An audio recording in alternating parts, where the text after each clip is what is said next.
শপথ। উষা লগ্নের শপথ আল্লাহ কেন করেছেন?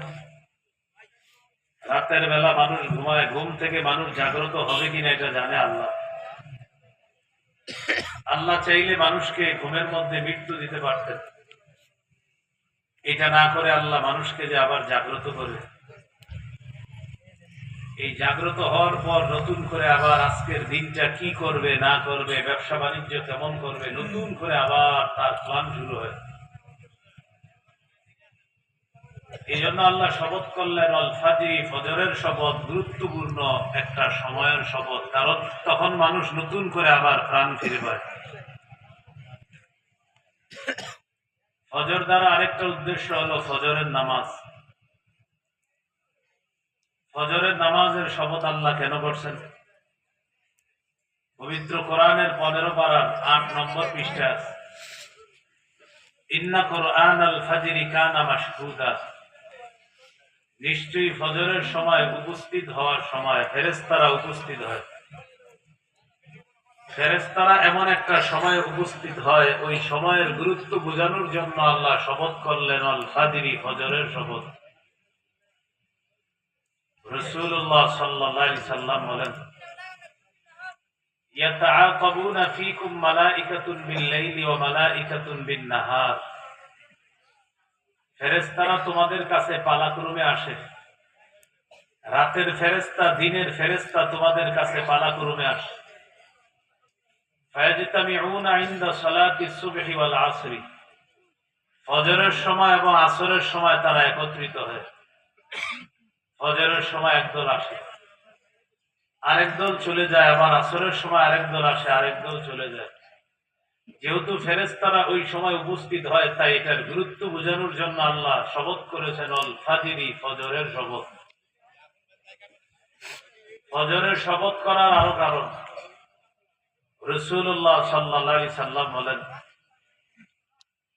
বাশশিরিল মাশশাঈনা ফিজ যুলাম ইলাল মাসাজিদি বিন নূরি তাম্মি ইয়াউমাল কিয়ামাহ,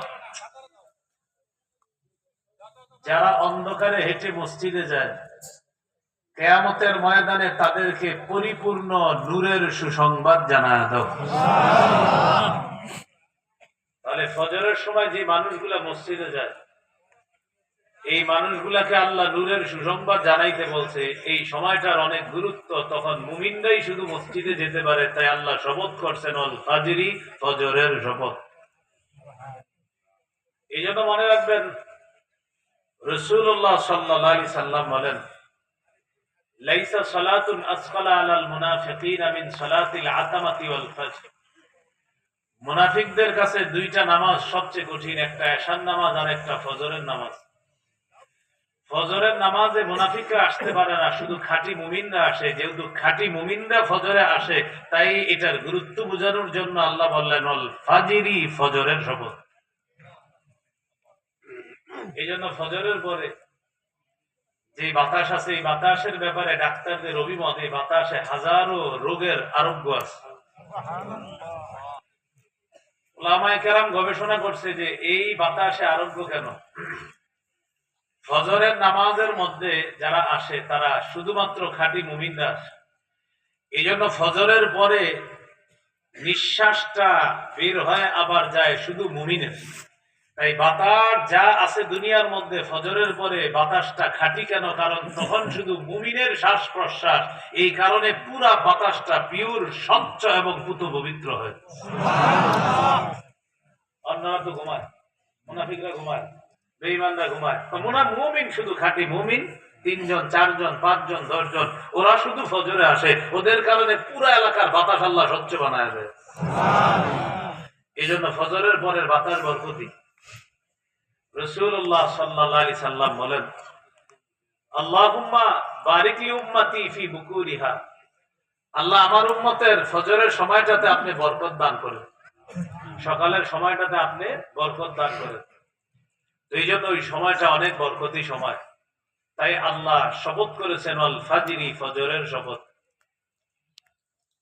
রাসূলুল্লাহ সাল্লাল্লাহু আলাইহি সাল্লাম বলেন, মান সাল্লাল ইশা ফি জামাআহ, যে ব্যক্তি এশার নামাজ জামাতের সাথে পড়ে ফাঁকা আন্নামা কমা নিসফাল লাইল, সে কেমন যেন অর্ধেক রাত ইবাদতে কাটায়।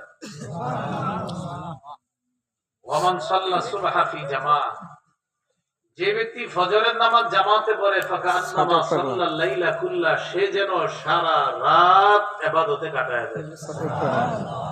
তাহলে ফজর জামাতে পড়া মানে সারা রাত ইবাদত করা। এটার গুরুত্ব বোঝানোর জন্য আল্লাহ বললেন আল ফাজরি, ফজরের শপথ।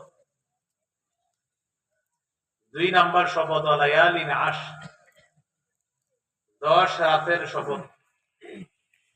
জ্ঞানীরা চিন্তা করে 10 রাত দ্বারা কি উদ্দেশ্য। জ্ঞানীরা চিন্তা করে পায় 10 রাত দ্বারা উদ্দেশ্য হলো জিলহজের 10 রাত। হাদিসের মধ্যে আছে রাসূলুল্লাহ সাল্লাল্লাহু আলাইহি সাল্লাম বলেন, ভাই এগুলো বন্ধ করেন, এই ভাই বন্ধ করেন, সবাই মোবাইল বন্ধ করেন, মোবাইল বন্ধ করেন না, মোবাইল বন্ধ করেন।